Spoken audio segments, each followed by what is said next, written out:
In Hellblade, we wanted to create a combat system that was more immediate and more grounded than in our previous games. One that didn't require the player to memorize combo strings and skill trees, but at the same time required skill and mastery.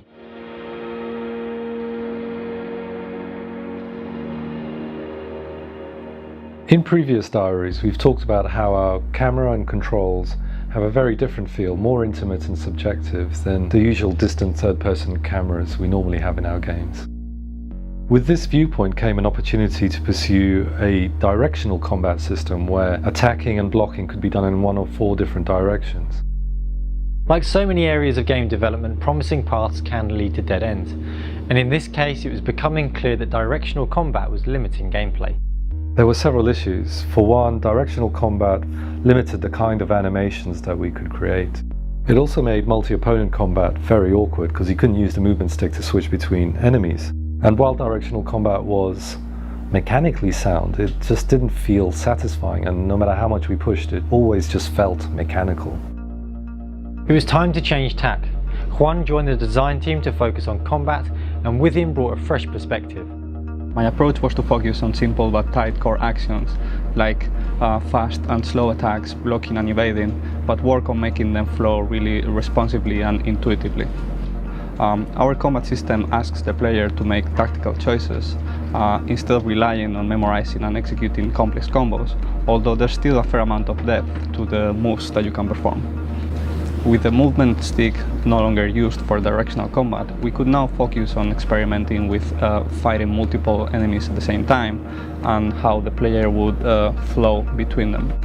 While Juan was making great progress, development time was running out, and as we only have 2 animators covering all of Senua and all of the enemies, we could see trouble ahead. Nevertheless, we felt there was an opportunity to take a different approach, and we wanted to test this out. So we reached out to a skilled stuntwoman who could perform the types of moves that we imagined Senua were capable of.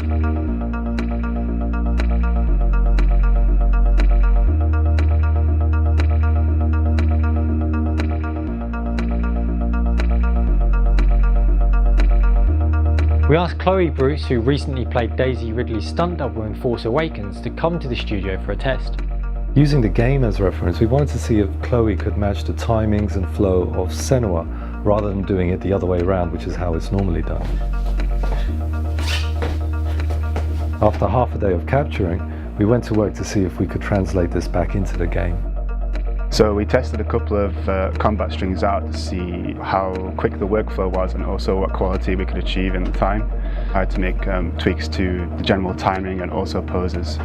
We managed to create 2 playable combos in pretty much a day.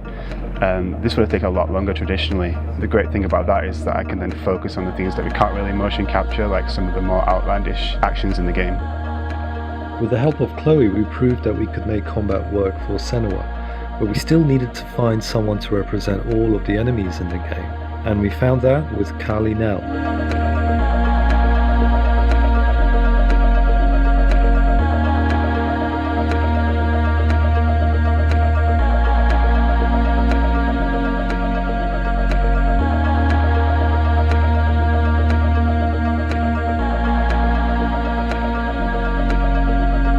With our combat mocap tests complete and with Chloe and Callie on board, we had everything in place to make it work.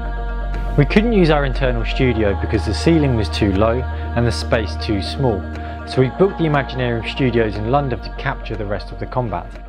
And over the next 2 days at Imaginarium, we captured as much as we could for both Senua and all of the enemies.